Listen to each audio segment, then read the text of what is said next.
What's up, guys? It's your boy Chad here from D-Fun Simping. Just say I'm a businessman. That is and that you don't realize that's the most Prince phrase he could probably say. I'm a businessman. That's how we would do it. Exactly. So we start. Hey, this is Prince. I'm a businessman. That's what I call myself. And yeah. Damn right he is. I'm Stirling Cooper. I am a retired porn star who helps guys in the bedroom. That's what I do.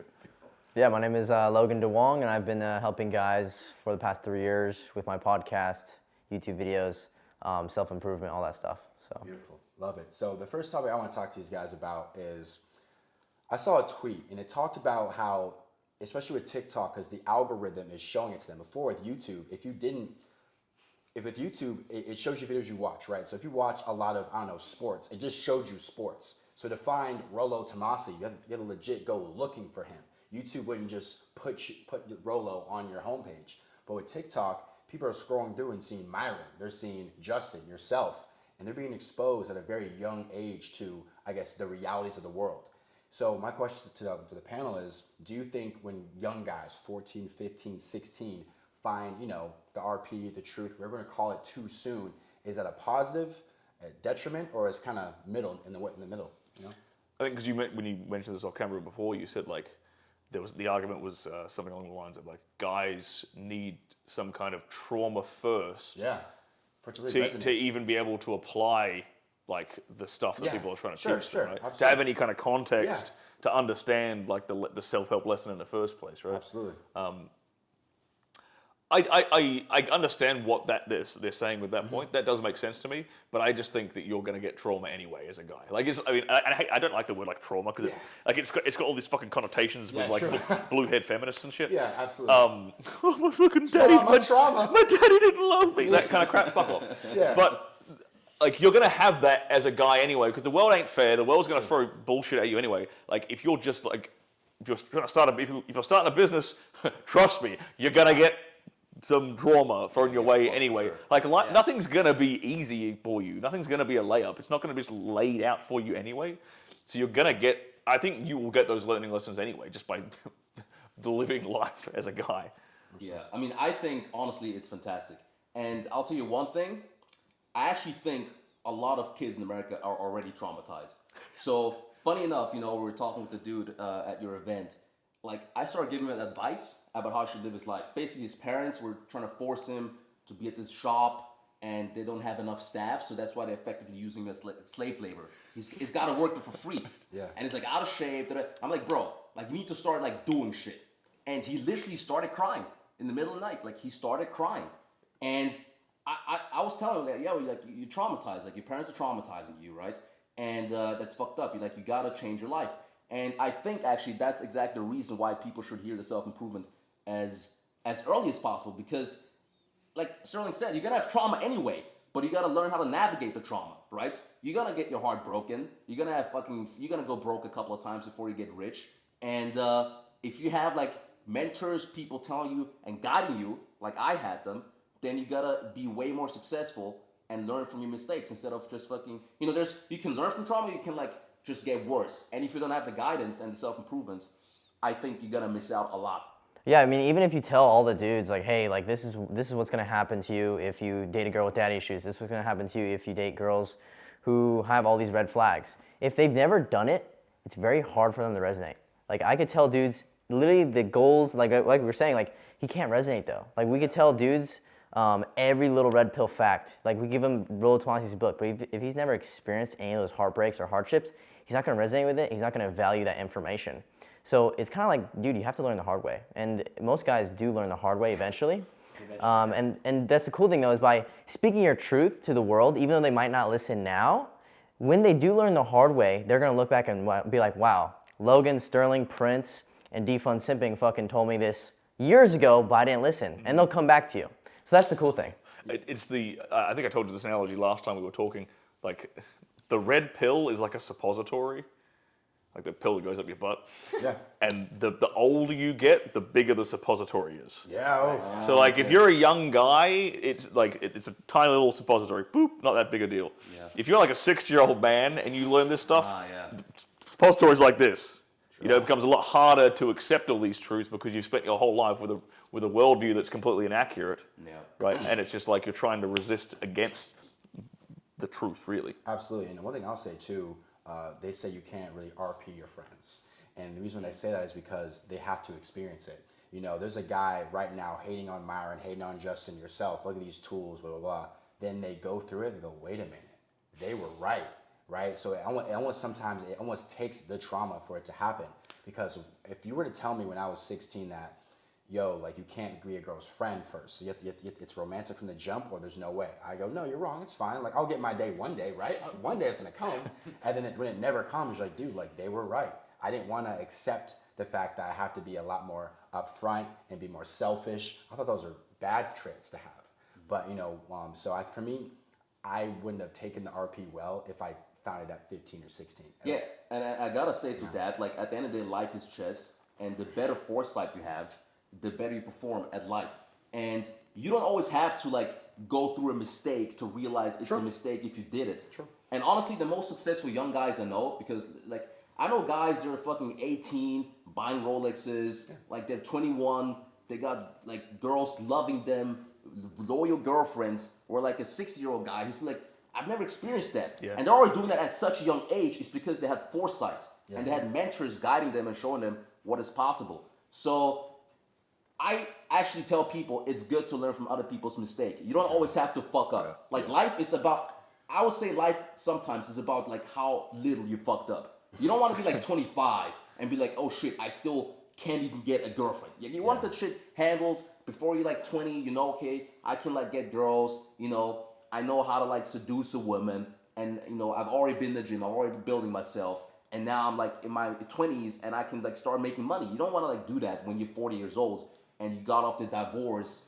and now you fucked and you have kids and it's harder. And what do you call it, the suppository? The red pill suppository. Yeah, exactly. I would say it's good if it's as small as possible because then you're just ahead of other people. Yeah, it's going to be it's so much easier if you learn these good habits at a younger age because then they become habitual, it becomes ingrained, it becomes second nature. It's not something you're thinking about doing, it's just something you are now. Gotcha. And then it's you figure this shit out at like 18, 20, whatever. That's fine. Man, like your life's not easy, but like everything becomes so much simpler moving forward. You don't have this like pain point that's just nagging in the back of your head if you're in your 30s or 40s. Yeah, most guys have to learn the hard way, but I think if you're smart enough, and very few guys can do this, which is looking at other people's mistakes, like even your own parents, like wow.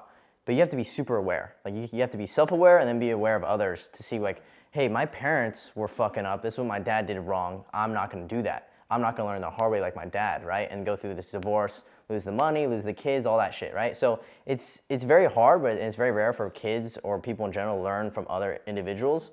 But that's why it's super important to have friends that you trust and people that actually have learned the hard way. So when they tell you like, bro, do not do this, like, okay, I'm not going to experience it, and I trust my friend because I saw him go through that hardships. I felt it through him. I do not want to do that. I do not want to experience that either. So it's like, but it's very rare that happens. Gotcha. So I guess my piggyback question to that is, if you guys are all, just a question to everybody, to have a son, at what age do you have that talk with him? You know, about like the realities of what comes to self-improvement in women. What age, roughly? I mean, maybe you want to talk on that because you're like in the age now where, I mean, I want to have kids soon, but like I guess like you are like a little bit further. Like, what would you say? Yeah, I mean, I've actually watched a friend of mine. I watched a friend of mine kind of do exactly this. Okay. And he didn't do it by like sitting down and having a talk with his son. He did it very cleverly through like he made every time something. When he's let's say the news is on and the TV's on or whatever, and he's sitting in the house with his kid. Anytime some programming or propaganda comes through, he turns to his son. Do you see what they just did there?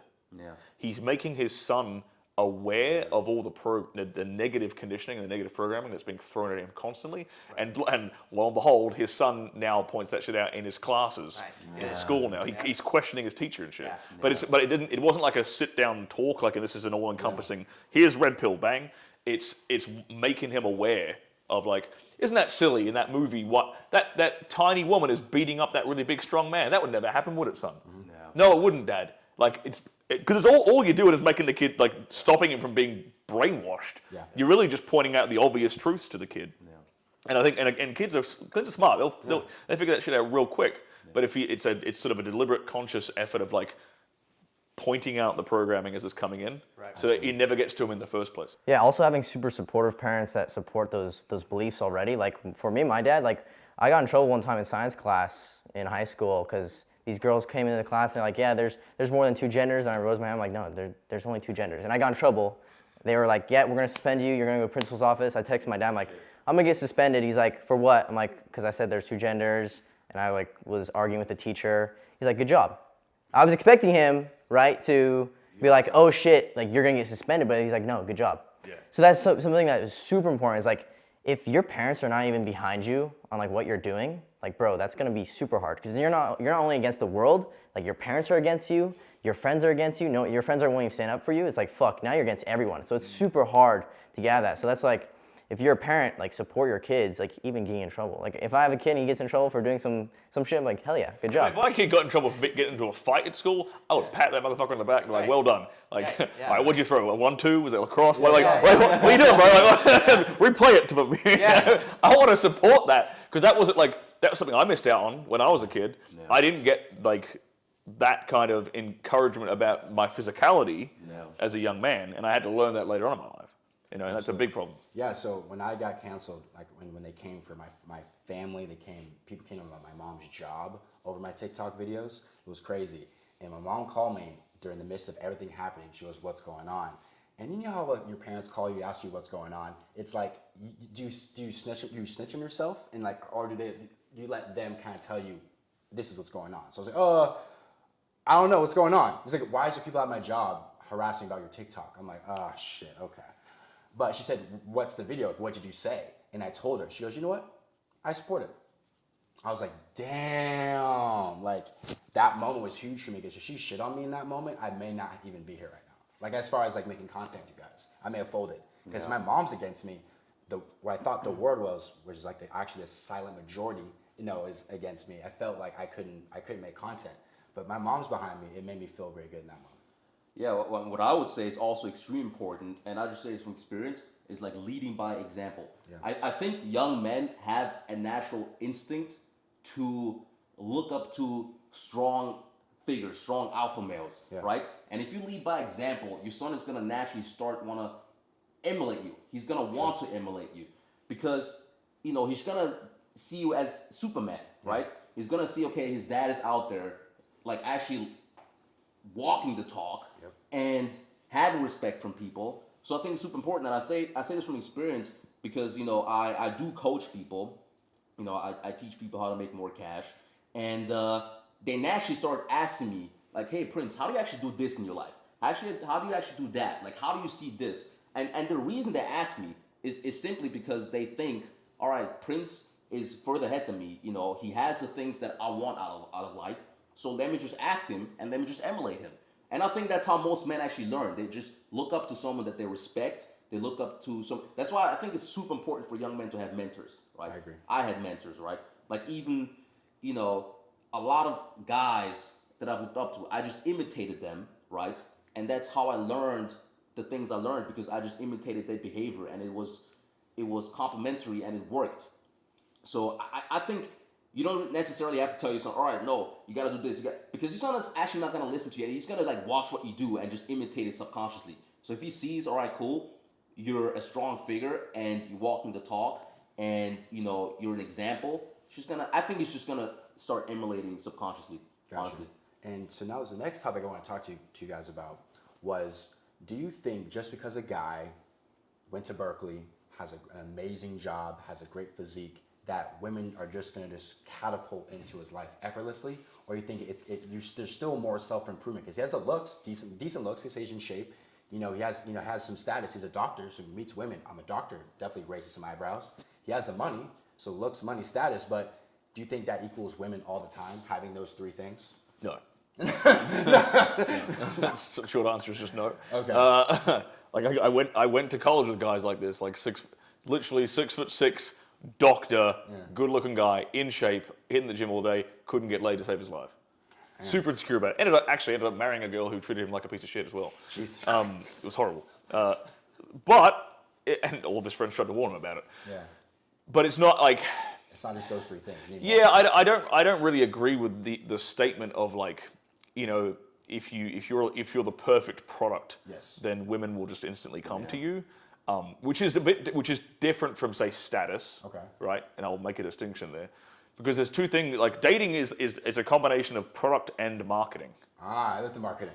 Right? Because you need to, like, if you could be the best product in the world, like that guy, right? Okay, Berkeley, doctor, whatever, Yeah, jacked, in shape, whatever, all this stuff. Okay, your product is amazing, but if no one knows about it, you ain't selling shit. Yeah, true. So, like, you need the marketing side of things. Yeah. And in my opinion, like, marketing is, well, especially in these days, is basically what you would, Instagram, you would call, like, game. You would call it, Yeah. like, understanding Instagram and how that works in the dating marketplace, understanding how to create a good dating app profile, all these things. And like status, as we kind of perceive it to be, like being like a minor celebrity or something, sure. having some clout, Yeah. is really just a form of marketing. Yeah, It's all it is. It's just getting eyeballs on you, getting attention on you, right? Because women are attracted to the women are attracted to the guy that everyone else is paying attention to. True. That's facts. That's it. Go to any event. Like if you go to like a nightclub, why does the DJ get laid? Because everyone's fucking looking at the DJ. Why do bartenders get laid at a club or at a bar? Security Because guys. everyone's deferring authority to them, paying attention to them. That's what status is. Status is just like you on a big fucking billboard going down the highway and everyone's paying attention to it. You know. Absolutely. So I don't think. Yeah, you could, like. I'm not saying don't make yourself into a great product. Of course, obviously do that, because then it's much easier for someone to buy a good product. Everyone wants to buy a Lamborghini. True. People want to buy a Ferrari. They have to be sold on buying a Toyota Corolla. Yeah. Right? So if you like make the product good, but if you don't have the ability to market yourself and sell yourself to the opposite sex in the first place, and this does also include being like having the gift of the gab, being able to like, charm a woman, being able to walk up to a girl and charm her. Like if you don't have that, you are going to be frustrated in your life. Because you're going to be running around being like, I did all the things I was told to do. Yeah. I got in shape. I made all the money. I did all this. Where's the pussy? Why isn't that woman jumping on my cock from across the room? What's going on? Because that's just not how the world works, man. True. Yeah, that's actually a super smart way to put it, like the marketing, right? A lot of guys don't understand. You need to build the marketing as well. And the way I tell guys is, literally, do you think you're going to get laid if you don't ask as many chicks as possible the simple question, hey, do you want to hang out? Hey, do you want to come to my place? I would say like the more you ask the question, the more you're actually like marketing like that. There's a direct correlation how much pussy you get. It's actually that simple. If you're only asking out like 2 girls a month, you will not get laid. Yeah. And the other thing, actually, to your question, so a lot of people like say money, like what was it? Money, looks, status. Yeah. But there's one thing that people miss, and I call it like the secret ingredient, which is like your swag factor. A lot of these people have too much nerd energy. I call it nerd energy because you talk to them and you can just see he's like kind of nerdy, dorky. He just doesn't have swag. Because he went to Berkeley, he can code a computer, but he comes talking to a woman, he just can't relate.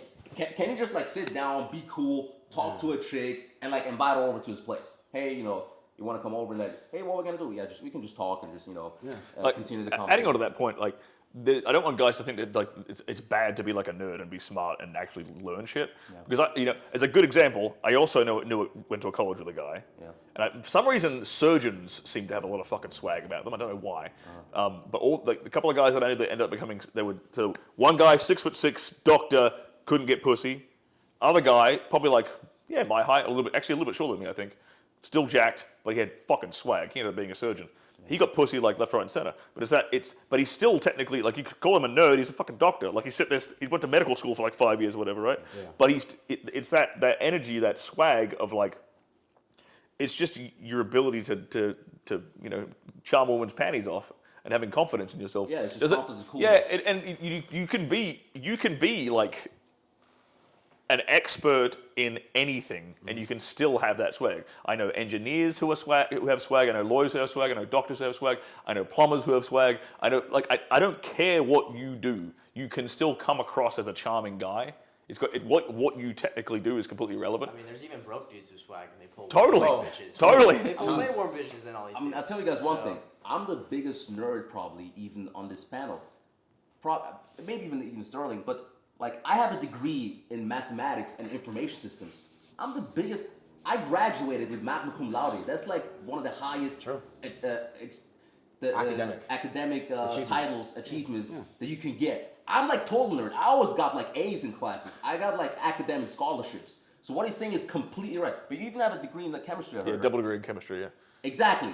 But still, like you said, it's super good. It's fine if you're like a nerd. If you're just smart, that's fine. But you still gotta have the coolness about yourself and the swag and the confidence. And that's what I mean if I say nerd energy. Like, nerd energy is like the guy, never talks to anyone. He's like, oh, I'm nervous. That's what I mean. And also, too, let's say you take a guy who's, kind of has the nerd energy, he's on a date with a woman.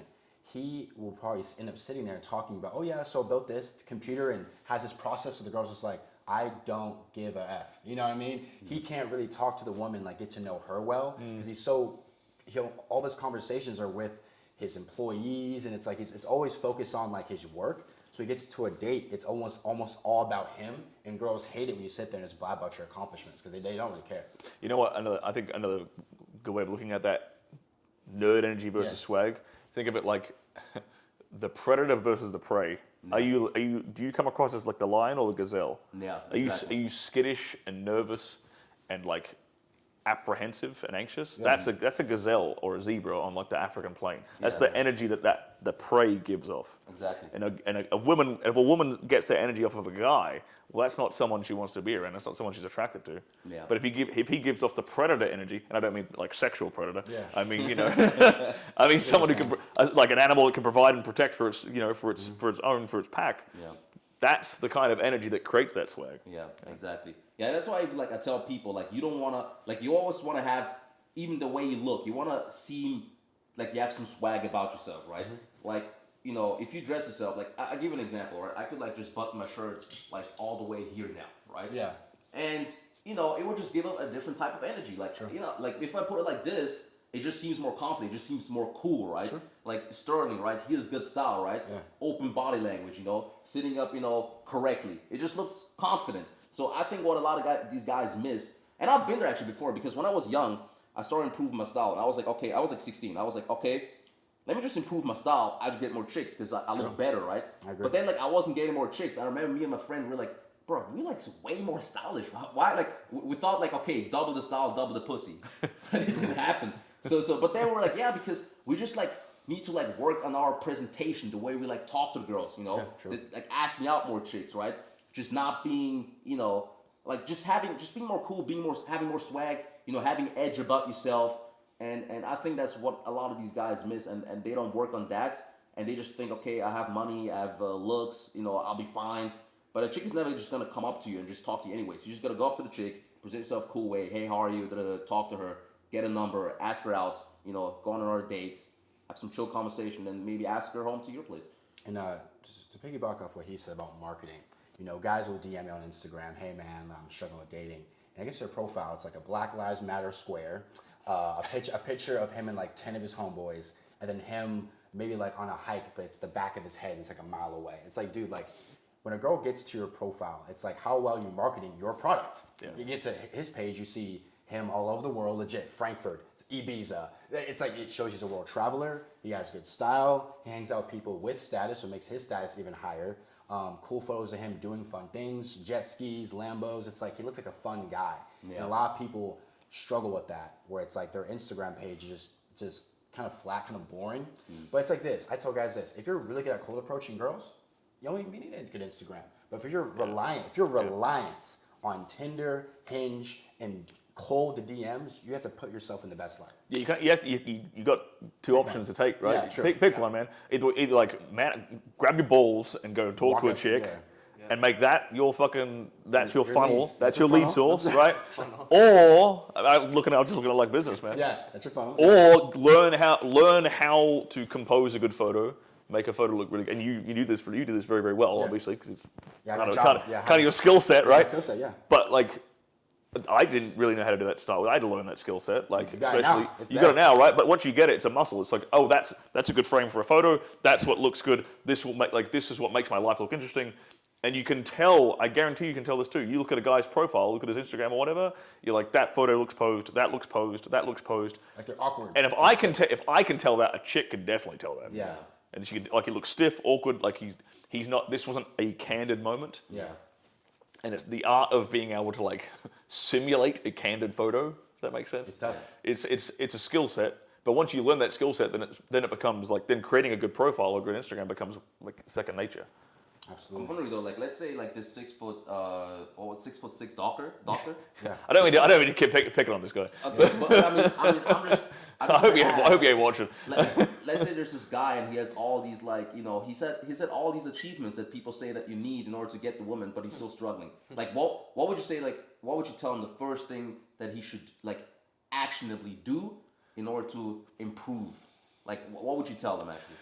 Shit, man. I don't think there's one thing. There's not one thing that's going to fix Like, him. where was You it know, start? like I mean, he should have started by just walking up to chicks on the street and saying hi, because he actually had an insecurity about his height. About his height? He was insecure about it. Yeah. Like what? Like in the reverse? Yeah, exactly. Like too tall. Yeah. Okay, Again, okay. I don't mean to pick on him. Yeah.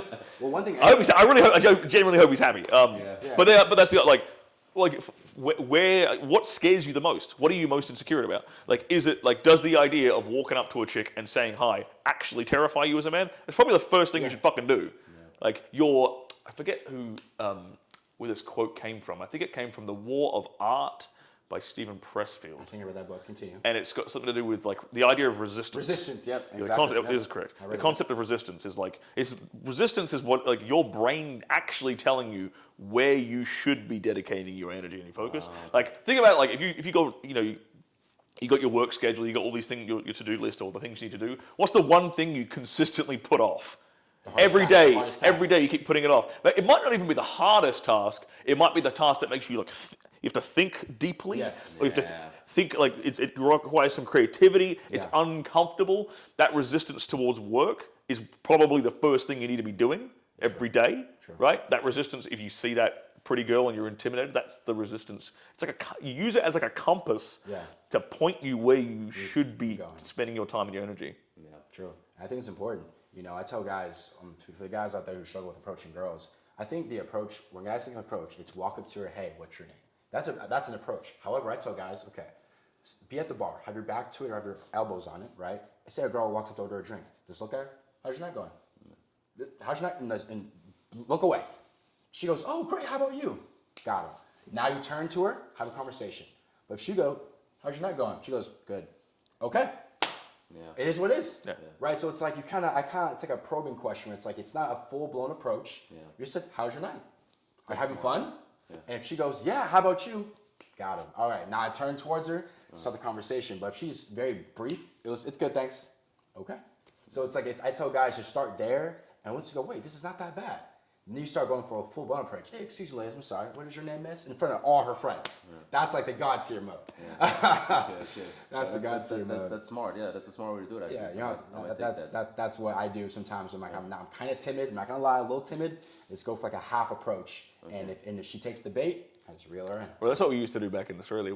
This is the shit I used to do when I was in my 20s, man. We used to do this thing called solo winging. So we didn't have like a wingman. Okay. So you had to you had to walk up to like a group of like four or five chicks. And That's tough. You had to run that shit by yourself, man. But the way this is some old fucking school game right here. Like the way you would do that is you basically turn one of her friends into your wingman. One of the ways we used to do it is like you say this chick over here is the one I actually want. She's super cute, whatever. I walk up to the group and the first thing I do is I turn to the friend. Yeah, that's what I do. Yeah, and I'm like, look, this is really random, but I think your friend is absolutely gorgeous. You cool if I talk to her for 5 seconds? That's literally what I do. What am I doing? Like she feels like the mother hen, like the bitch who's gonna cock block you, make her feel fucking special. Sure. She actually feels like important. She's been recognized as like the leader of her friendship circle. Yeah. Even though she's not the hottest one, she now has some validation because I went to her and I'm not doing it in like a simpy way, but you're doing it like I'm respectfully getting her approval to like hit on her friend. Like cool, now we're in love. You can't cock block me, right? Yeah. Because we're in love together. We're gonna get married. Like that, and then you hit on her. You roll with it through that way. But that's fun, man. Like that was always super super fun. Hitting up like a group of like 5 chicks and like just fucking playing that dynamic and winning one girl over. And I think what happens too when guys experience and you get experience, then you tend to figure out the same thing, and that's just like universal laws and universal things, It's just called basic social skills, and I think that's super important also for like just in general in your life. It's called convergent knowledge. Okay. When you have 2 completely different sources coming to the same conclusion. Okay. It's something I look for when I'm learning something. Mm-hmm. It's truth if these two totally, a black guy from wherever the fuck you're from, like you said, oh yeah, you are Austria, right? Yeah. And a white guy from redneck Australia have come to a similar conclusion. There's probably something true here. Exactly. Absolutely. And the last thing I'll talk to you guys about is, so there's a very common trope or common thing said online amongst the manosphere, talking about how when you're young, you should sacrifice that to make money and build yourself up the most where you can, and then kind of avoiding women in a way, right? Now, what's your guys' take on kind of avoiding women in your 20s? I think if you avoid women, you're gonna have to meet them eventually. Like you're gonna come across them eventually. So why the fuck are you putting it off? Like they know it's inevitable that you're gonna meet a girl, right? So it's like, bro, like why are you putting it off till way later when you're out of practice? It makes no sense. So I think you should always be, even if you're not, your whole focus is not on women trying to get cold approach or even Tinder, right? When you go out through the world, go say hi to people, go talk to girls, bro. Like, do not be afraid. Be like, oh no, I can't talk to the girl because I'm focused on my business. I can't talk to the girl at the grocery store because I'm focused on my business. That's like an what? excuse. Yeah, exactly. Yeah. So see, but most of the guys, they make those excuses because deep down they're like, dude, yes, business is important, making money is important, status, all that shit is important, right? But if you're coming across girls and you don't even know how to interact with them, you don't even understand them, then that's a huge issue because later on the road when you have money, guess what? Now it's even a bigger problem because now you have things that you're gonna lose. Yep. Like if you don't have money and you're young, it's like cool, you don't have anything to lose. They're not after your money. Like it's like, hey, this girl actually likes me for who I am because I don't have money, I don't have the status, right? So there's less things to worry about. When you have the money, when you have when the status, you know, when you have the connections, then you have to be more safe. You have to be, you know, a little bit more. You have to be more cautious. You have to pre-qualify a lot harder. So that's the one thing that I think is interesting with dudes when they say, yeah, I'm gonna put it off till I'm older and shit. It's like, dude, what? Why? It's a total cop. Yeah, it's a cope. It can be a cope, and it doesn't mean like you saying like literally just saying hi to a pretty girl isn't gonna like tank your bottom line. Yeah. Oh, we're in the red now. I said hi to a girl. All my suppliers stopped talking to me. I'm fucked. It's not how the world works. You know, I'm gonna die. So like it doesn't. Okay, yeah, cool. It doesn't mean like go to the club like I did in my 20s. Literally go to the club 7 nights a week for like a year. No shit. Like every fucking night. I found the one place in our city that was open on a Monday night, so I could go out 7 nights a week for like an entire year straight. And I fixed the problem I had. Yeah. Surprise. But for me it was a pain point. It was a struggling pain point. Like, but I do agree. Like, yeah. Like, it's not going to kill your business by just saying hi to a chick because that, if you, like you said, if you just ignore women your whole 20s, it's going to be a bigger problem. Yes. By the time you get to 25 or the time you get to 30, it's going to be an even bigger problem. Right. With, like you said, the ramifications are way worse. Yeah, you get a divorce and half that shit you just spent in your 20s building's gone. Yeah. So, like, it's unfortunately, you have to do everything at the same. You can't have to do everything at the same time. Now, I would say, yeah, look, it's better to it's way better to spend your early years, your 20s, 19, 18, 19, 20, whatever, building skills and building up wealth because that is a lot of a longer process. You know, it takes longer to build wealth than it does to like learn a bit of game here and there, I think. Yeah. But yeah, don't use that as a cope. Oh, I'm just working on myself, man. I'm building my money, man. Like, fuck chicks. No, bro, you're still frustrated. You still want to get laid. Like, you still do. You still want to have sex. You're a fucking man. You got a pair of balls. Yeah. So don't use that as a cope to never, ever say hi to a pretty girl ever at all just because you're working on your money right now. And honestly, if you have good girls that you know how to interact with, obviously, and you have good girls on your team, like your ride or dies, that actually helps your business. It gives you more time, more energy, because you don't have to be on Tinder. Like, dude, I got girlfriends that really bring over chicks for me. I don't have to worry about Tinder. I don't have to worry about cold approaching, any of that shit. It's like, okay, now I have girls, got that shit covered, right? So being good with women, understanding women, they can actually help you. They also add a lot of peace and that feminine energy to your life that's very healing, which is super important, right? And I think it will make you more successful, I feel like, if you can lock that shit down. It's a good point. And I know you two, I definitely know you two both do this. Like utilizing a woman as an asset, not a liability. Yeah. And that's the dynamic that most guys get wrong with relationships and women is they think women end up being a liability to them. Yeah. Especially if they don't have the shit figured out until later on. But if you can learn it from an early age not to use them, but to have women in your life who are an asset to you and help your business, help. Fuck. Even if it's as simple as like helping you meal prep. Dude, yeah. Anything. It could be anything. Making the bed, doing Anything, laundry, anything. less things you have to worry about, bro. Yeah. It's like, Okay, that gives you way more time and energy to focus on the business too. Absolutely. So I'll say this. I think life is about, the 80-20 rule, right? You can spend 80% of your time focusing on your business, focusing on your purpose, and then make an hour into hour and a half. Like legit, before this, I was out with a girl for an hour and a half. That's not gonna kill my day. I can still be productive, work on things. I think you just have to allocate it properly, where you go, okay, I'm gonna give myself 1 day a week with a girl for an hour and a half, 2 hours. That's not gonna kill you. Yeah. Right? Because also I think talking to girls is like a muscle. If you don't use it, you will lose it. That's why when guys do coaching calls with me, bro, I've been in a relationship for 2 years. I just got out. I went to a club last night. I couldn't do it. I couldn't talk to, talking to a girl was like, whoa, like I'm out the game. And I guarantee while that guy was in a relationship, if he went to the club with his boys, he was getting more attention. Oh, probably would. Yeah. Because he's got that abundance, he's got that security in the back of his mind. Like, I don't need pussy. Like, I've got a chick at home, and the girls are fucking pinging on that. They're paying attention to that shit. Yeah, 1000%. I mean, I've always been a fan of doing things concurrently, I call it. So basically, you do things at the same time, but like you allocate focus. So, when I was young and I was in college and, I was also in scholarship and everything and building my business at the same time, and I was still figuring out girls. And what I would recommend guys is like you can always do like two things, in my experience, very well at the same time, right? So like if you're young, right, I think it's extremely important, for example, if you're at least in some type of competitive sports, because it gives you that competitive mindset and you train your body, and if you train your body, you train your mind, right? And also it makes it harder for you to like stray off, right?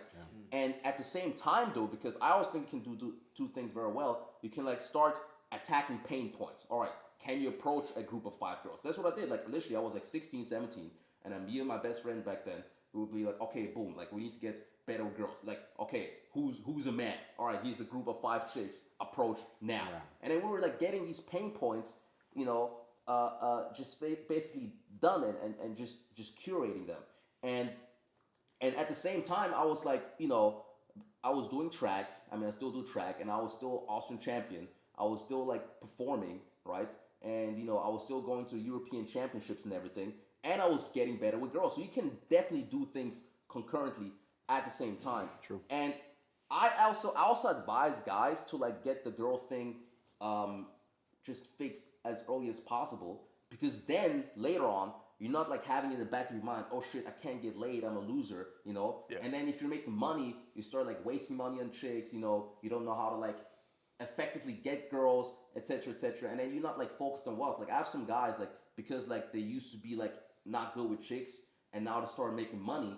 It's like now that they're just going on dates all the time. And I'll tell you, bro, like you don't need to go on dates all the time. Just make money. But what happened to them was that before they never got that pain point just fixed. So yeah, I would recommend guys like start early. Do some competitive sports. Do something that actually like pushes you to achieve stuff, and then work out the pain points with the women.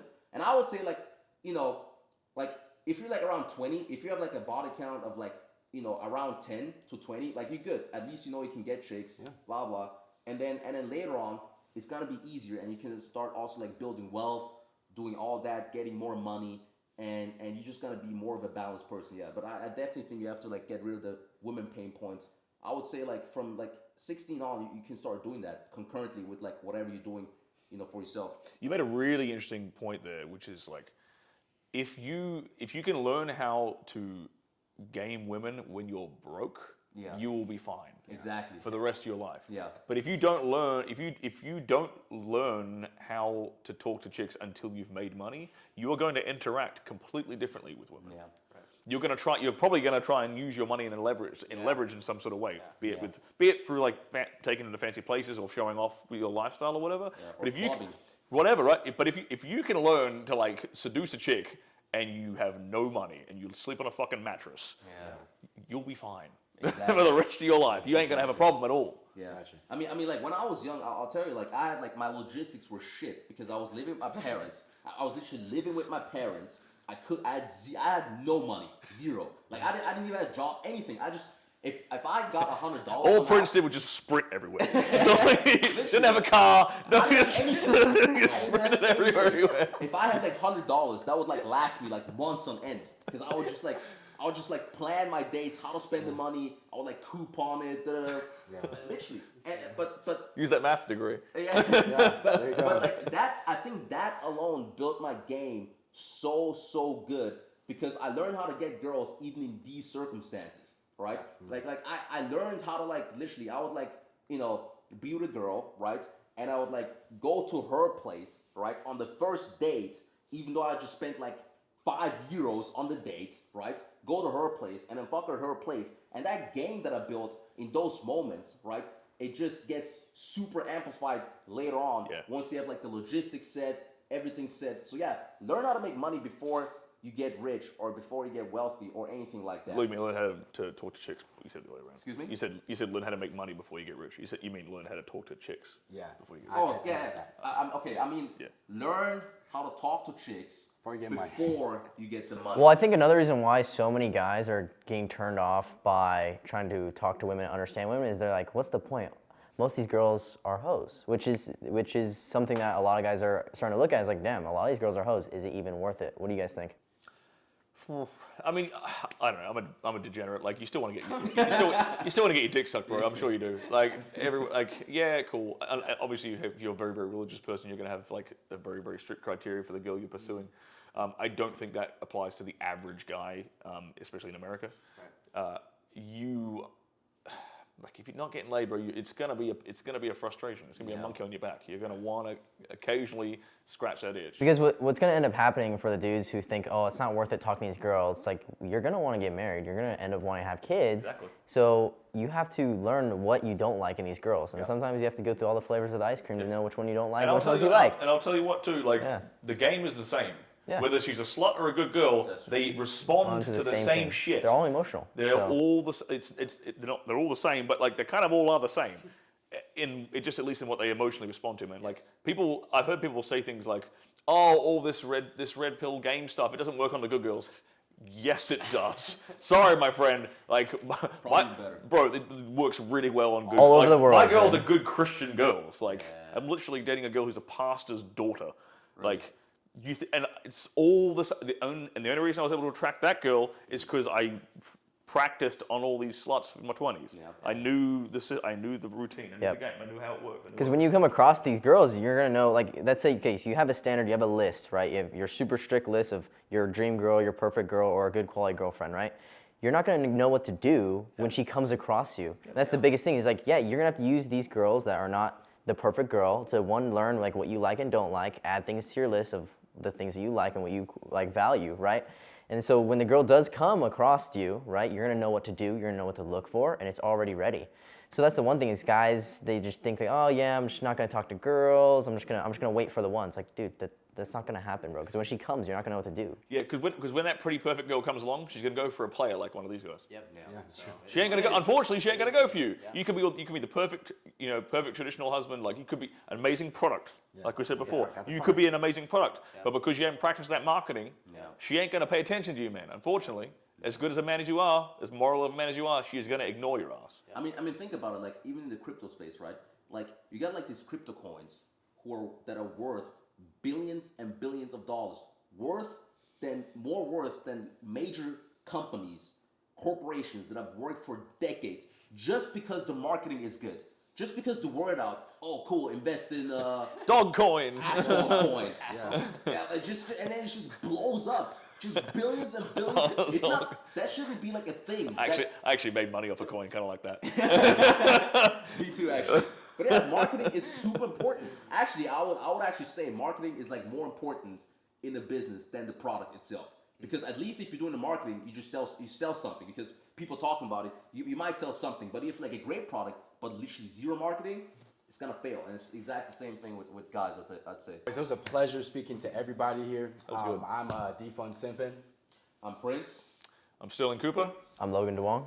And thanks for tuning in to our epically based talk about self-improvement, RP, all that shit, guys. Epically Peace based. out. All right, peace. That was great.